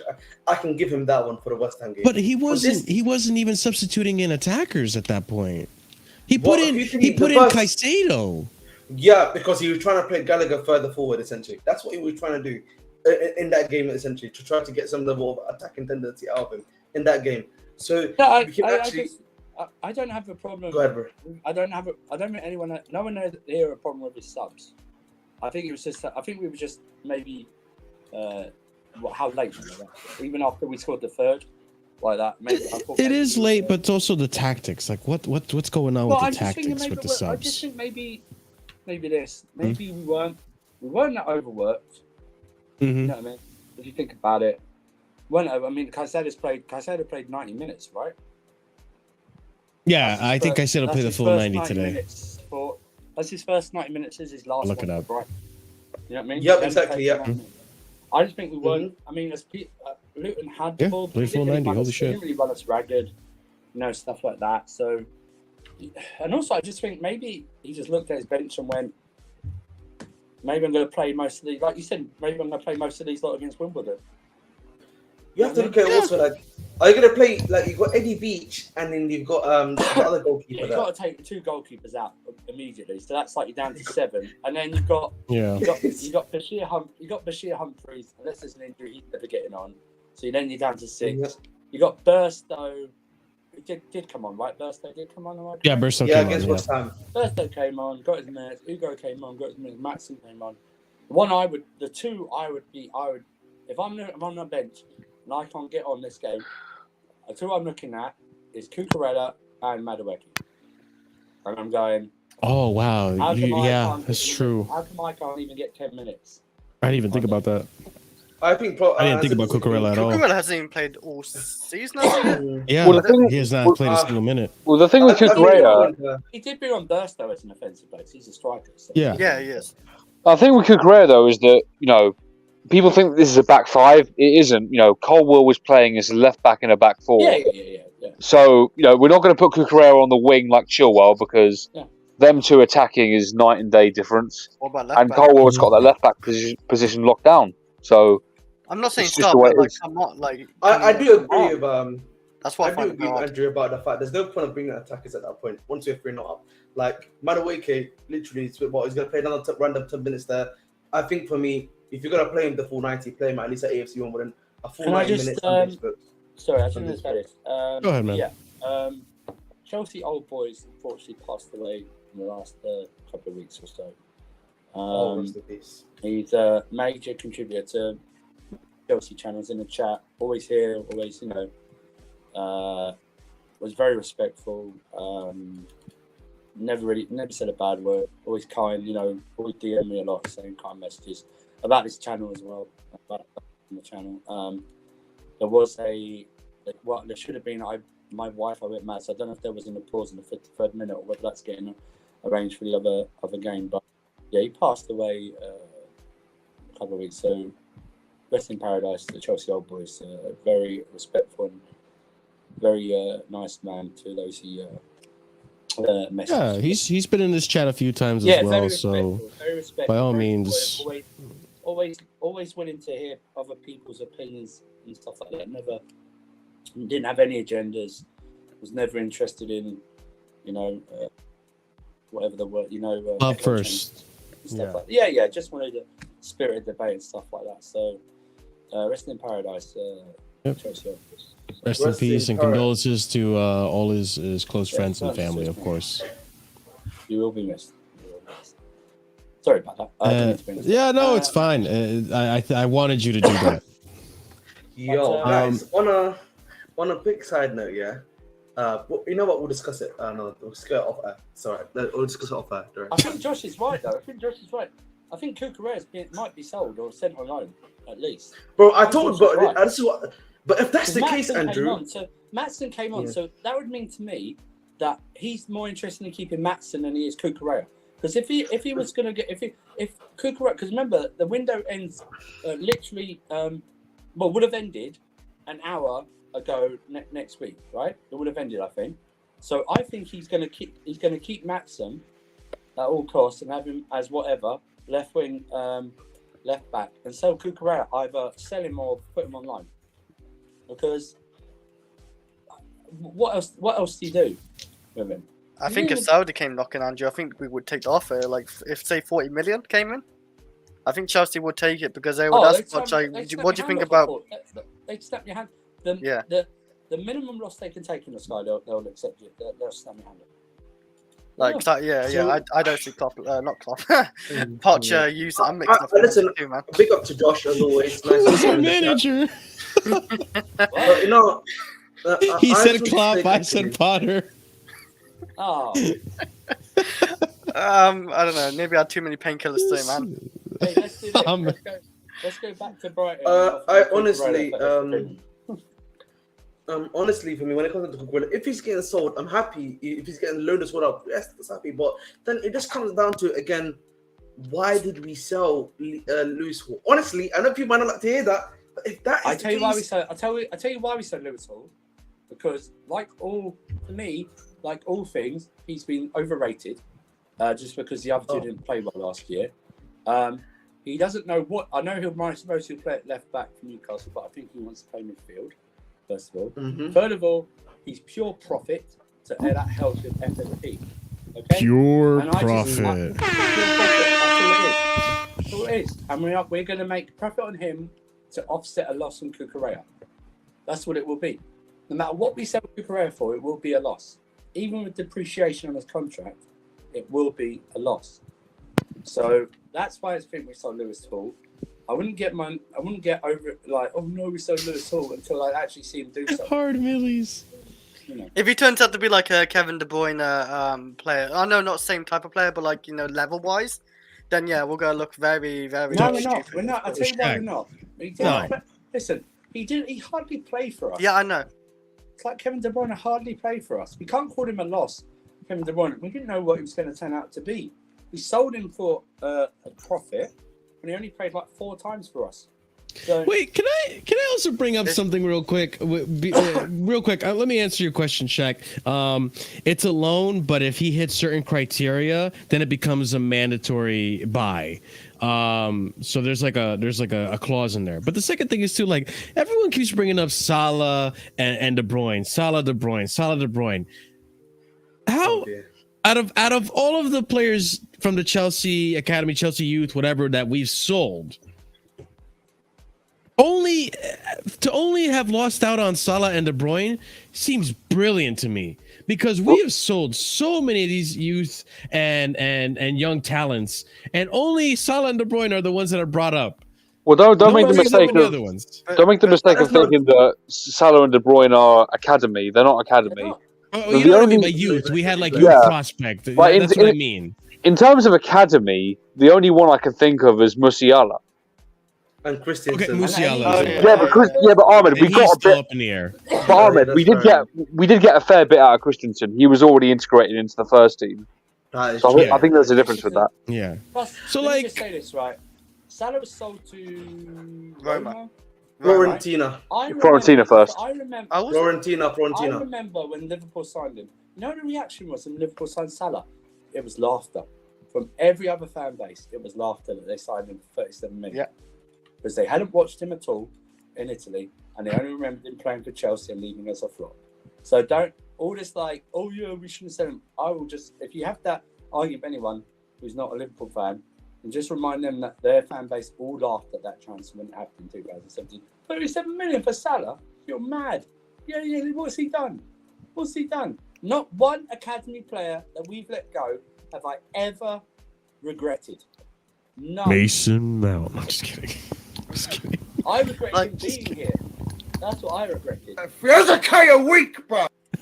Honestly, I wouldn't even say. I was going to say Salah. He was awful for us, and even for Roma, like he wasn't like anything special. Even like potentially didn't look that great either. I don't think. Even when he's Chris, and then turned out amazing at Liverpool. So if you go back to all the reports in like whatever that, even Twitter back then, because football YouTube channels really hadn't done anything. Yeah. Back then, the response, even like on the like Talk Sport and everything, Liverpool fans and other fans ringing up were going, 37 million. I remember the show that when he was first signed, the two presenters were laughing at Liverpool for paying that much. I think they preferred Pulisic, didn't they, Andrew? Like, no, they preferred the guy, but Julian Brandt, and Mario Götze as well, I think. Yeah. So when it comes down to it, bro, I wouldn't even compare Mason Mount to this. Tuchel literally dragged that guy into the mud. It seems cool. The amount of injuries he's getting now. Literally, Tuchel Lampard literally dragged that guy into the. Hey, listen, you can say I'm just gonna take it as face value, but genuinely, he actually might be cooked because of what Lampard and Tuchel did to him. He might actually, bro. You can say that. Yeah, but like you can being say that in italics. You can say that. It's a bit insane, though, Ahmed. Like being came off the game, walked just fine. I don't know. Like he played a lot of games, but so did Wayne Rooney. He lasted a lot longer. But Chris, look at how many senior appearances he has though in such a short amount of time. Age 16. It's mad. He's on for like 250 club appearances already. It's mental. Yes, that's what I'm saying. Like people do not read deep here. Like how many games he's played. Like that's what I'm saying. Like he played nearly 200 games with Chelsea. That's madness. That's mad. Is it like only turned 24? It's mad. Yes, that's what I mean. He's on. Hang on. You continue. I'm gonna get his stats. You continue. Like people don't realize this. Yeah, Saka, who's 20, almost I think has like a similar amount of appearances too for Arsenal. Like that guy's barely missed the game. That's why, like for me, I'm very worried for Saka. Ahmed, what is Saka's like consecutive Premier League starts right now? It's something mad. It's like 60 something. Crazy. Yes, like he's only you got to add in the international appearances as well. Oh, he plays a lot of international. And that's why for me, when it comes down to guys, that's why when I see like Lampard, he's been injured like for 40 years. That's why I'm like, I'm not surprised because like remember back when he was playing for Lampard, week in week out, he was doing what Gallagher is doing. Plus like 10, plus like 15, 20%, like literally running around everywhere. Was doing the same under Tuchel with his system, and then even at times he was doing it under Potter. Like eventually, bro, it's gonna take a toll on your body. We've seen it under Klopp. Yeah, these guys, bro, 3 to 4 years later, their bodies start crumbling. So it's honestly for me, it's not a surprise, bro. It's not a surprise at all. I just think he should. Like, But like, Oh look my at God. even Wayne Rooney, even I hate. Theo I Walcott. actually hate, man. I hate football Twitter, man. They're trying to steal my guy now to Chelsea. It's crazy, man. Let him stay at Rennes. He's not ready yet. Oh No, man. I mean, Greedy. He's not ready yet, man. He's not ready to come to Chelsea. He needs another season at Rennes. Genuinely. Speaking, by the way, while Andrew's pulling up those stats, I got my own stats to pull up. Speaking of good players, He's played right? 195 games for us. He's played what? He's played 195 games for us. Let's I have need it to right. check, yeah. In That was- four If I'm not seasons. mistaken, Fucking How many- minerals, That bruv. was in just under 50 games. That's a lot of games. It's a young age A still. lot of first. games. It's a lot of games. Did Lampard even hang play on, that many hang on, games? hang No, he didn't. I'm gonna compare it to some of our legends, bro. I need Yeah. to see how many these guys how many they played in comparison. So Like, while you're looking up those stats, Go I ahead, just bro, want to go point ahead, out go ahead, Malagusto today, by the way, bringing it back to the game. Malagusto had a fantastic performance today. I was so impressed by this man. This man is cooking. Reece James might struggle to get back into the team. I think if Reece James wasn't the captain, he would struggle to get back into the team right now because Malagusto has been absolutely cooking. 95.6% passing my accuracy, 88 touches, 6 final third entries, 4 duels won, 2 take-ons completed, 2 chances created, 2 assists. 2 assists today from Malagusto. Hey, if you My have FPL was Malagusto in cooking, your man. fantasy, hey, good choice. Good choice for bringing Malagusto to 4 your fantasy million. team. 4 million. million. Bargain. Yours a bargain though. Edge again, what? It's less than Alright, 20 alright. minutes. And this is one of his assists, Can I- by the way. Let me just say quickly, Marshall. Yeah, I want to put into I am. context. Yeah, I think basically Andrew said this guy's had 200 appearances. To put that into context, yeah, John Obi Mikel over the period of 2006 to 2017 for Chelsea Football Club only had 249 Premier appearances for the club in Just total. right, by the way. So just let me just leave this right. So I've gone from the 17-18 season where he played for Vitesse, right? So he played for Vitesse 17-18, 18-19 for Derby, 19-20 on for 4 seasons for us, and then the 2 games he's had for United. I've also added the caps he's got for England's senior team during this time, right? So he's played 316 games, right? Flipping I haven't done how many he started. He probably started a very large chunk of those games as well, and probably had a lot of 8%. 90 minutes. Probably a lot of 90 minutes as well. That's 316 games in 6 years, right? 6 seasons. So it averages just over 50 per season, right? That is insane for a player that young. If you're playing that many games, that's why if you play young players too much, they fade off. Amanda Broja, sorry. His season at Southampton started off so well, but tailed off so badly because he played too much. That's the whole point. Reece James, Even Gallagher as well at Palace. Reece James is probably suffering right now of injuries because we played him too much, Maybe. and that's a Yeah, problem. that's a good. 316 games in 1, 2, 3, 4, 5. 1, 2, 3, 5 seasons. 5 seasons. So it's like over 50. No, 60. It's over 60 per season. That's a lot of games, man. That's a lot of games. And That's if I could be bothered, that's almost a I year. would try and see how many of those were 90 minutes as well. I bet you there's about You might have probably you don't want to look at that. 85% of them. Anywhere from maybe 75% of them were 90 minutes. I bet. But that's why, like Marshall. That's why Marshall. When I hear that he's becoming injured now a bit more regularly, it's not surprising me because it's like he's played so many minutes just for Chelsea. Like for us, the amount of games he's played back to back to back to back. That's what I'm saying. 195 games in 4 seasons. That's why for me it's not surprising, bro. It's not surprising at all.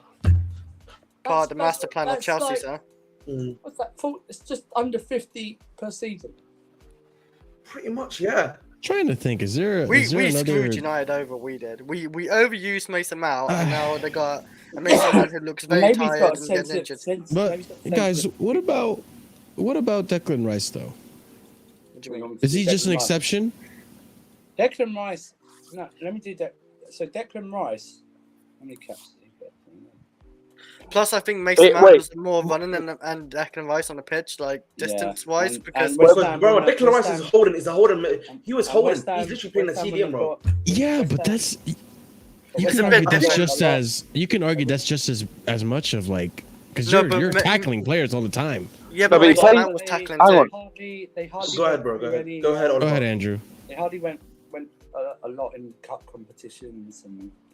Well, yeah, that's true. Yeah, I was going to say hardly. I was going to say hardly in the cup competitions. You know, they have only had 2 seasons in Europe. They had the Europa League where they got to the semi-final. Last season, Conference League where they won it. And he plays in the David Moyes system where he has to be stationary in a low block. So, you tell me. Fair enough. Go next to him. Not covering the most distance, I think, compared to a guy like Mount, who's just. But Oliver, he gets stuck in. No, he does, but it's in a different way. Obviously, Mount road ran in an attacking system. Mason Mount also, you need to think about it. Attacking back a lot. I think Marshall, what you don't understand as well, like look at the way the style played. He was playing virtually for Moyes, essentially, barring like the time he played with Slavan Bilic, if you're being honest, and actually Man City and what's the other team that he played for? A manager, right? I forget his name right now. Mauricio Pellegrini, right? Other than those two, he was literally playing with a Moyes and literally low block, play that CDM or just hold the line. That's all he was doing. Like there was no. Like, you got to remember as well, he was originally a centre back. Yeah, his earliest minutes would have come as a centre back. Mm-hmm. So for me, like he's not even getting. He's not the movement. It's not that. Whereas like you saw Mount, bro, 90, 20 Mount, 20, 21 Mount. This guy was vroom, vroom, vroom, vroom everywhere, pressing non-stop, pushing himself like to the absolute limit. Even 2022, 21, 22, and that's why, like you know, when he's that's why for me again, I'm not surprised when I hear people saying, "Oh, he's getting injured for 46 weeks," because I think that's going to be a regular occurrence now. Honestly. Yeah, possibly. And someone who's here for the injured Reece James, Malagusto goal, by the way, boys. Absolutely. But that's why. But that's why we got him. That's why I said, yeah, Malagusto. Yeah, I want to see him a bit more attacking because obviously, you guys know me. I watched him at Lyon. He was a crossing. Like he used to like non-stop crossing. He used to be all out attack. But at Chelsea, Pochettino's made him a bit more conservative. But I was like, I want to see you a bit more attacking. And now when he got the chance, I think today was good though, because today we saw we were more on the right side, you know. So hang on.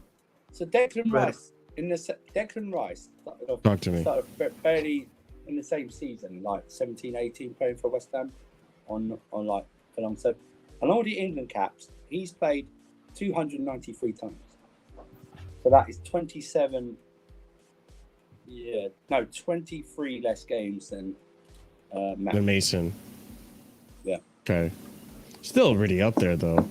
It is up there. But that's almost a season less of games, I would say. Yeah. Yeah, but I will say also that West Ham aren't in a lot of cup competitions, so they wouldn't play a lot of games. Yeah.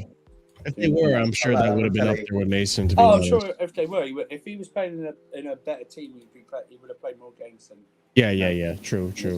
Yeah, I was just curious because, like, you know, I think there is a lot of validity to what you guys are saying, and that could be a big part of it, and that could be a big part of Reece James. But I hope this season we're seeing how Malagusto is playing.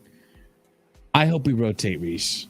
I love Reece. I want him to start every game, but I also want him to be fit. I want his body to not relax, but also recover. You know, play a game, fully recover. Don't push yourself to the point where like you're getting injured every fifth game. Because we see what Malagusto provides. Today we were super attacking on that right side. Caicedo giving it to Malagusto right here. And then a brilliant cross from him. And even today, he had some brilliant parts where he was like skipping past defenders, getting into really attacking spaces. Like it was brilliant. I'm really enjoying seeing this guy play. And so I really want to see him get more of a chance. I want it to be a harmonious relationship between Malo Gusto and Reece rotating in that position. I'm sure Reece is going to want to play every game, but I think Reece has to be mature and understand that his body needs to rest. He needs to be able, like, I just don't want this to happen constantly. I don't want this season to be a season where, oh, we only saw Reece James for basically a half of the season, because the other half, when it comes to the amount of injuries, it all accumulates to half of the games. But that's the whole point of having Gusto here. Yeah. Reece James doesn't now. Even if Reece James says he's ready to go, don't believe him. You know what I mean? All footballers want to think they're ready to go right away as soon as they feel fit. We don't need to. In a medical test, bring him on. Final 10 minutes, build up his minutes. Then he starts, gets subbed off.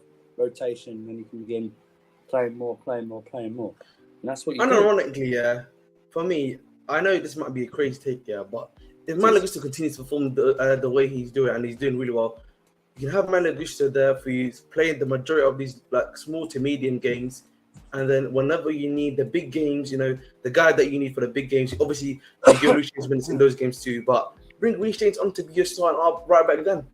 For me, I don't know if that's a crazy take, but I think that's a good thing. You can at least have him ready for the big games. We can play the small amount of minutes whenever he needs to in those small to medium games, and you can have Malo Gusto play them.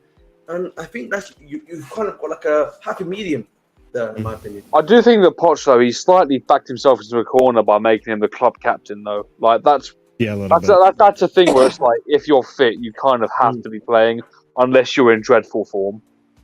I will say, though, as well, when it comes to Reece, I've noticed this. I feel like with the style that Reece plays a much more aggressive, much more physical style, which maybe in turn could lead to more injury. Whereas Malo Gusto, I feel like Malo, he's not putting himself in positions of getting too physical, which again, that's not as like strong as asset too. Like with Reece James, it makes sense because he's a physical person. He'll shove you off the ball. He'll go shoulder to shoulder to you. It makes sense. With Malo, I feel like he's just intelligent. He just gets in good defensive positions to win a tackle, does well to get up the pitch, win a dribble here and there. I just think there's two different aspects of the style of play that they have. And when it comes to the way that Gusto plays, it maybe in turn leads to less injury prone style of play. I don't know if you guys have noticed that as well. It's just body type. It just comes down to body type. It's just body type. Like Malo Gusto's body type is not the same as Reece James. Reece James has that ability to be a bit more physical, whereas not so much when it comes to Malo Gusto, if you're being honest. That's all it really comes down to for me. Like, and I think I know people a lot all the time talk about weight as a thing for Reece James, right? I know that my boy Prime always calls him Lizard James, for example. I don't know why he keeps calling him that, but shouts out to him. But like, of course, that may be a factor. But when it comes down to it, like you look, Gusto also, he's not like straining himself, constantly going back and forth as well. I don't know if you guys have noticed that. Like, I think they've made him a bit more conservative as well going forward. I don't know what it is. Maybe Reece James is just going to be that player who. Here we go. He's bringing up little James. No, but honestly, guys, I just want to say quickly, there was an interview, like first match interview with Pochettino, and they asked him about Malang Sarr. And he said, who's Malang Sarr? He said, who's Malang Sarr?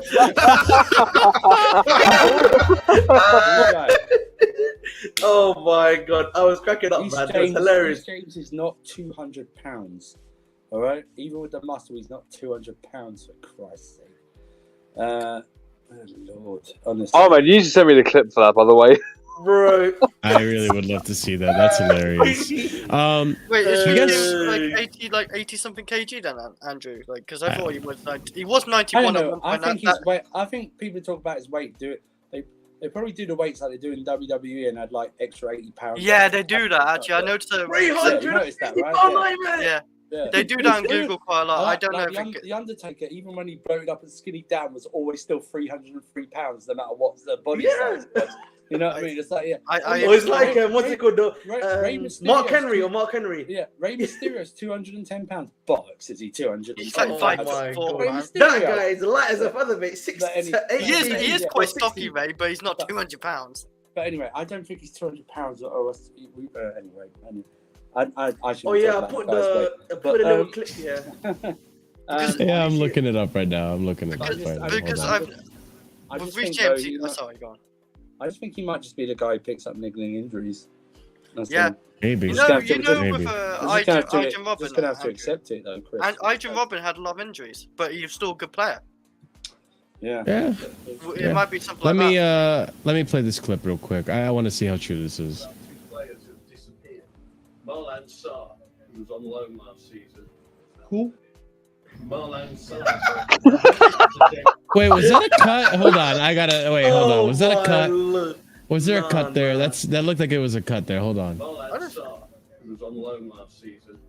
Who? Nah. Marlan Sarr. There's no Oh, cut there. no, No, there's no, no no. cut. That's My legit. That's legit. He's He so actually doesn't know confused. who he is. Look at his eyes. Yo, this guy Brother. is actually confused. Oh The my.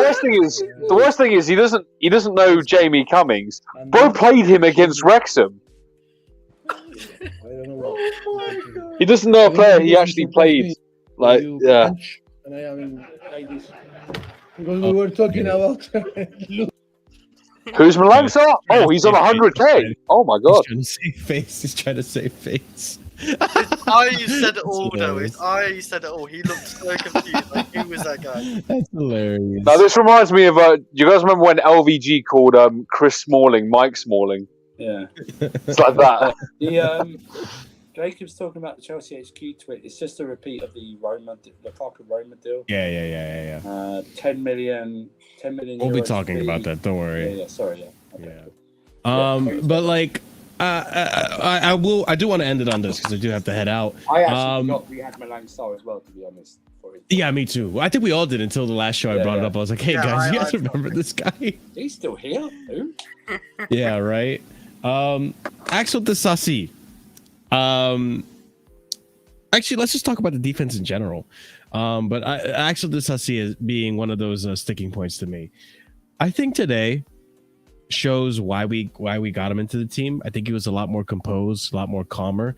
I think he has good passing. When he doesn't have those bozo moments, he looks like a pretty quality defender.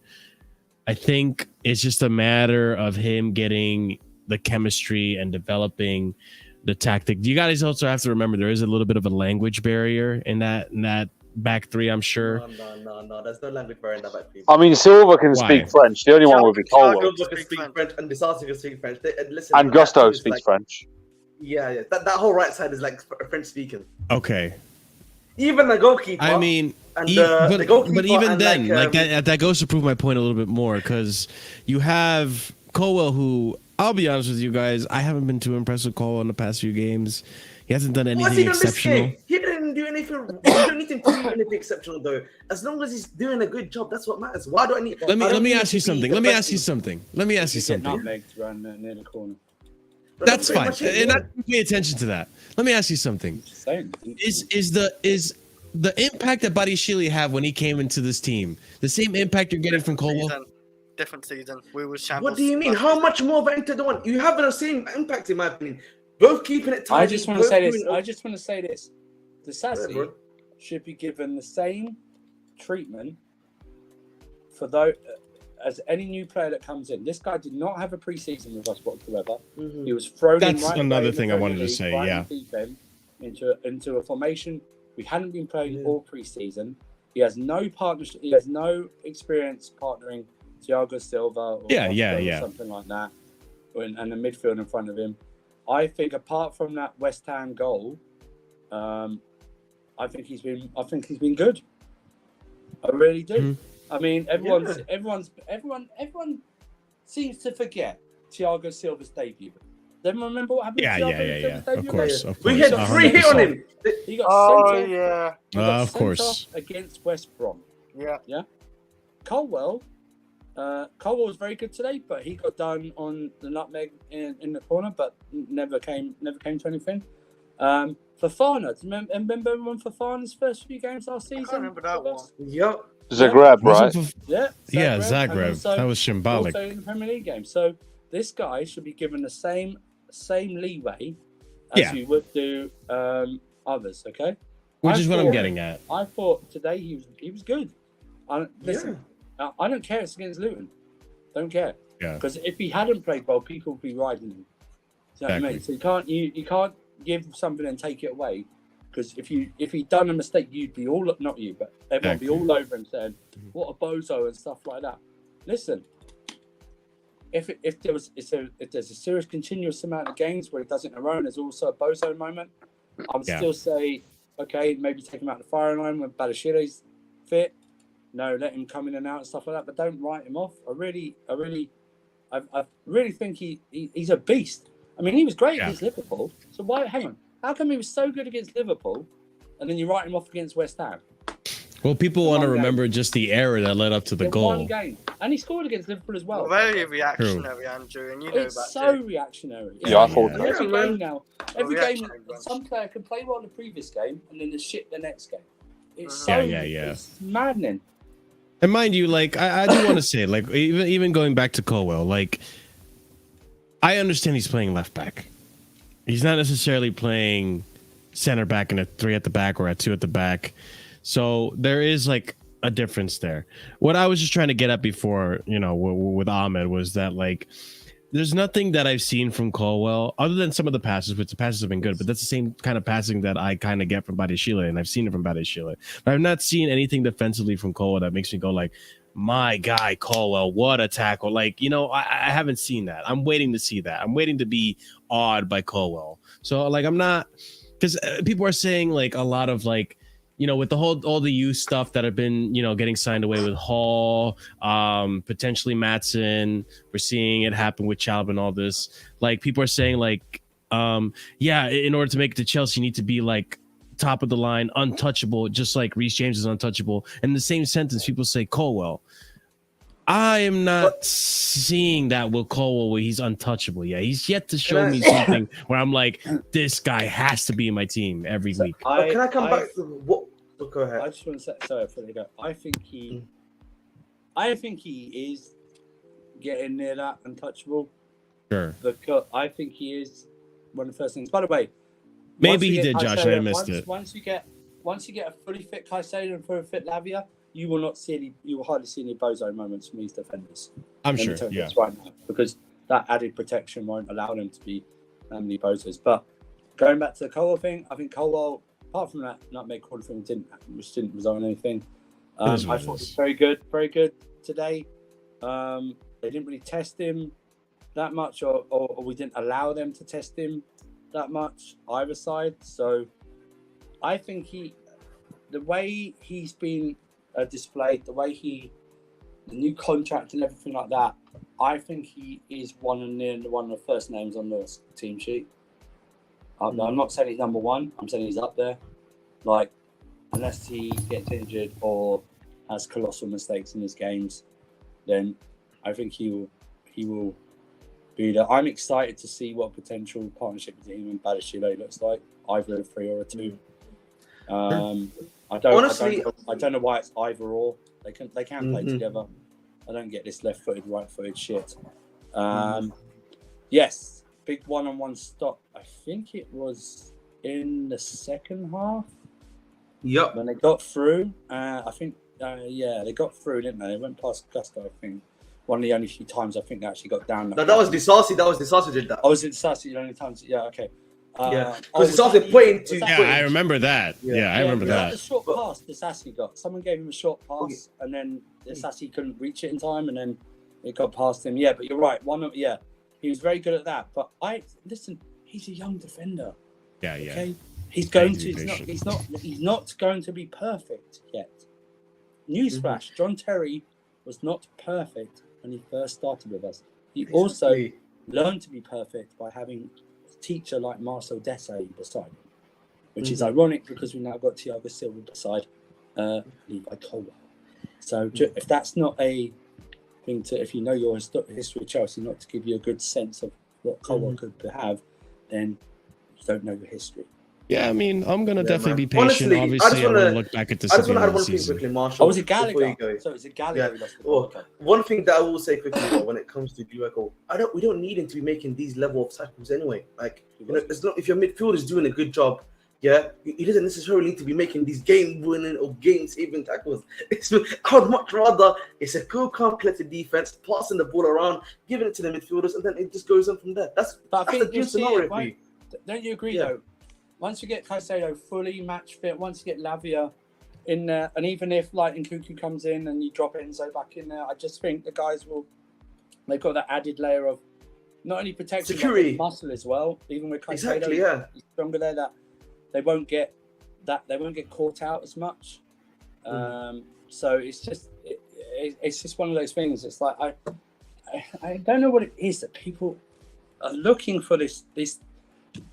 Some of this fan base is looking for this team to fail, and I don't understand why. Even if you have really weird issues, if you don't rate the player, if you don't rate the manager, if you don't rate the new owners, I don't know why you have this need for us to fail, or them to fail, so you can go, yeah, I told you so. How does that? To me, that's not what a supporter is. You know, that's why I rarely go in spaces.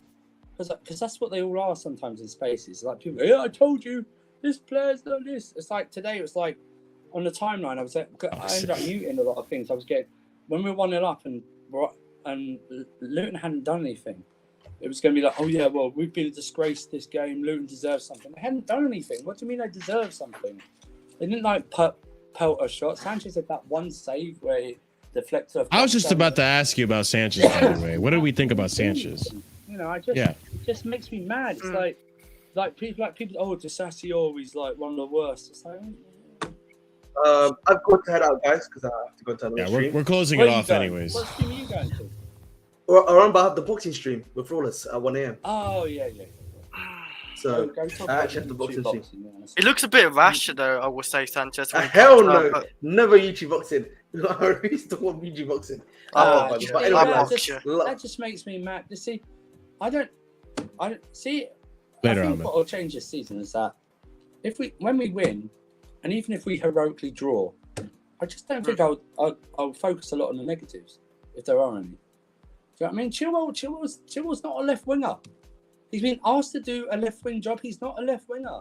So stop expecting him to do stuff that a left winger does. He's doing a job that his managers asked him to, and he did make 4 chances. He should have scored. That's the one thing I will go on. Really that's the only bad thing. He should have scored. I'm sorry, that pass, that was outrageous. He passed like that. But that's the only thing I could really go, Chilwell!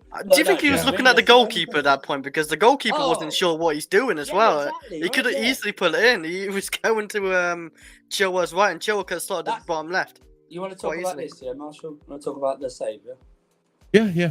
Before we close it off, because we haven't talked about Sanchez at all. That's because you hardly have anything to do. Apart from he had the one save, and he did come out in that corner to punch the ball out, which I was like, hey, Kepa would never. The crosses what I do like about Sanchez. He claims crosses are more. Did I read that Kepa got beaten long range shot tonight? I put something in the Discord, Marshall. You might have a look at that. Can I actually see this? Let me take a look. Go and get it up, just to end on a funny note. No, but this shot was it's really weird because when I first saw it, I didn't see the deflection, and I thought, has he misjudged it? Because the deflection was impressed me. But then when I saw the deflection, it was like it was a reaction quick like that. Like I thought, he was fortunate that he didn't go in there because he had to react like that. The ball could have gone anywhere, but it went like that. Apart from that, they didn't. That's what I mean. That was their only shot on target, and it was deflected. And I'm getting like people read, performance has been disgraced. It's like, dude, what? We're hard to please on Andrew because we want to get a win. No, Biscuit Wrist is not stopping that, Josh. He is not. It would go sail over his head, even deflected. That would sail over his head. Oh my God! There's no way. Come on. Really? Do it. Here we go. At the near post? Nah, Kepa. Oh my God! I don't think Kepa's ever done anything like that. Did that deflect? I think it deflected, but even still, that's near post. He can react. I think it deflects right there. But regardless, come on, dude, you gotta be able to save that. Wow. Oh, Kepa, wow. Man. You got before you can outplay Courtois. Hey, listen, it's not our problem anymore. We got Sanchez and Petrovic now. You know, we're all good. Unless we sell him. Yo, Kepa's not. Listen, Chris, Kepa's not coming back in. We've got a number 1 and a number 2 now. Where does Kepa Was fit that in? the second minute? oh my god, I just was deeped the that second too. 2 minutes into the fucking game. Oh my god. Dude. Come on. I don't know how that game ended, by the way. Madrid might have won. I don't know what Probably, happened. but regardless, Probably, but yeah. that's unacceptable, Matt's man. in You hiding. need to be Matt's in blocking hiding. that. He's in mourning at the moment. You know what I mean? He's in hiding. You need to be blocking that. Like, I don't care what anyone says about, like, oh, Sanchez and Kepa, we didn't upgrade to same players, same level. Wait, absolutely that not. goal didn't count. Yeah, they won 1-0. That goal didn't count. Oh, okay. I Oh, mean, that- regardless, Kepa doesn't know that. Yeah, he does. Kepa He's doesn't smart. know that when he has to save it. 200 IQ. No, So basically, Kepa makes himself look bad, so they're gonna, like, you know, take pop It shots. does and everything. deflect, though. It must have deflected if it was not Chris. counted. Chris, footballers aren't that smart. Nah, Just Kepa's letting you know. Kepa's got They're That's not that insane. smart. Don't worry. That's insane, man. that's outrageous. Obstruction, yeah, that's is ridiculous. So I don't want to hear this like Sanchez isn't as good as Kepa. None of this bullshit. I All think I mean, right, even if you don't want to go off that, you know, we already saw the thing. Who was it that shot at him in the training video, and he just like got a finger on it? I think that was Nacho. Yeah, Yeah, we even saw that. yeah. What do you Listen, mean? What do you mean? What do you mean? It's one of the You it's can one of get it. these. I'm coming on your ass, Ray. I'm Yeah, you coming can for get that ass. What? Pause. What? It's a pause moment. What have I done?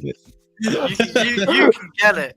You can get it. What? Can get what? I don't. What? It's okay. It's okay. You can It get could the. be- Fucking minerals, bro. That's what you can get. All It could be right. an ice cream, pizza, or spanking, Let's or... not get into it. Chris. No, I let's hope- not get you into know it. what? I'm gonna elbow drop your back if I ever see you. I'm gonna do that to you. Because my neck was hurting a lot more, man. Gotta fix your back. Gotta fix your back, Chris.